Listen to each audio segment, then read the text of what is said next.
Talk a little bit about just your global perspectives and why the U.S. Is perhaps the same or different than Europe, than the Middle East. What's driving IoT across the different regions and those use cases? So, after 200,000 miles of traveling this year and talking to every single global operator, everyone has a different perspective, right? So if you go talk to a Vodafone, which is a multi-country operator, their goal is to basically sell a Vodafone SIM so that everybody can roam everywhere in Europe, right? That's all they care about, right? And when you sort of say that, right, I mean, so that's not a global perspective. It's a completely regional. I have an asset, I need to extract dollars out of that asset, right? Whereas in the US, operators move at a completely different pace, purely because, you have a choice of 3, going down to 2, right? And that choice of operators, that change in the operator landscape, also is driving a completely different timeline for IoT for them, right? I don't talk to many of my US operators about narrowband IoT. It's not a discussion point, right? It's a discussion point in Europe, it's a discussion point in Asia, but it's not a discussion point I have with my operators here. Because they just kind of sort of say, yeah, you know what, connectivity is connectivity. Are the use cases any different driving them? I think that the use cases are different because here from a regulatory standpoint, just the regulatory standpoint, you have a different regulatory environment here than you would have in India, right? Pretty much you can go to what you want in India with minimal regulations, right? Middle East probably has a different regulatory environment. Yeah. So I mean, so from a telco perspective, I don't think that it's very different. I think telecom operators, and I was a telecom operator for 10 years, so I am a dinosaur. The whole industry globally is ancient in its thinking. So that's similar, and I think the use cases are similar also because people need the same things wherever they are. Maybe there's technology or affordability issues, but I think those are.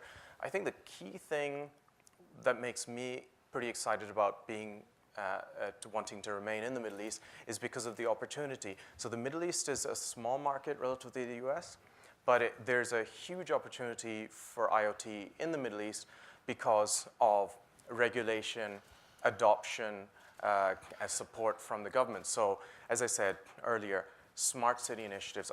So just one example for it. So Shervin from Hyperloop One decides to go from San Francisco to Dubai. Why? Because he gets government support. Has everybody seen the announcement recently that they're going to build the first Hyperloop? Absolutely. So, in the Middle East. So you've got not in California. A huge fucking desert between Dubai and Abu Dhabi, which they don't need to talk to 100 different municipalities and special interest groups and lobbyists and whatever. There's a government mandate, there's government funding, and there's a need.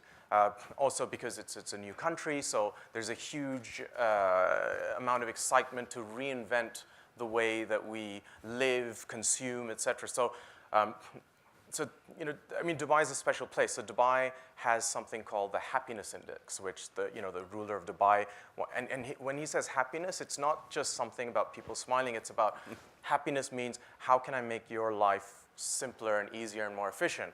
And that means I don't want to spend an hour and a half driving between Dubai and Abu Dhabi. So very similar to our current electoral process.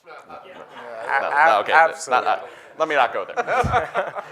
So it's Hyperloop One is able to sort of accelerate their development for, I don't know, by 10 years to maybe 3 years. I mean, I don't know, but they're able to test, they're able to get access to government, they're able to get decisions. I mean, there's this thing called the Dubai Future Accelerators. Sorry, a little bit of marketing here, but I do love it. So Honeywell has been working with healthcare on IoT for the last 18 months. They made more progress in 5 days in the Dubai Future Accelerator, working with the healthcare authority, the same people making decisions in 5 days than they have in 18 months. And so the pace of change is so rapid. So the regulatory environment is such that even though it's a small market, it's a drop in the ocean, it allows the rest of the world to be able to see what can be done. And I think that's what's sort of exciting. And that's why I traveled and jet lagged to come here to basically see how we can help Zaptem go to the Middle East and show the dinosaurs, maybe telecom dinosaurs in the US, how it can be done. So that's European perspective? Well, I would give you more of a global perspective in a sense that I think this whole IoT changes the cursor more towards OEM. So if you adopt OEM perspective, the manufacturer perspective, they basically think global, right? Well, I give you a concrete example. We work with Daimler on the Daimler connected car. It's really about the global project. It's yes, there is Europe with the problem of roaming between all the fragmented countries, but then there is US, there is Asia. You need to go and address China. You need to address Japan, Korea. So from the global manufacturer perspective, basically they want to have some sort of one footprint, one device, something that can go wherever and connect and light up and just go. And whether I talk to those or somebody talk about the coffee machine.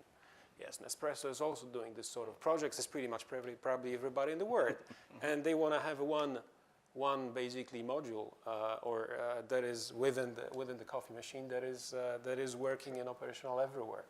So I think I would really say it's changing the dynamics because you really need to look from global perspective, and the problems are different. The problems is how do I actually connect my point of sale terminal in Brazil where I have problems with network and the quality, et cetera, knowing that, let's say, US is off the table because it's simple and it's working.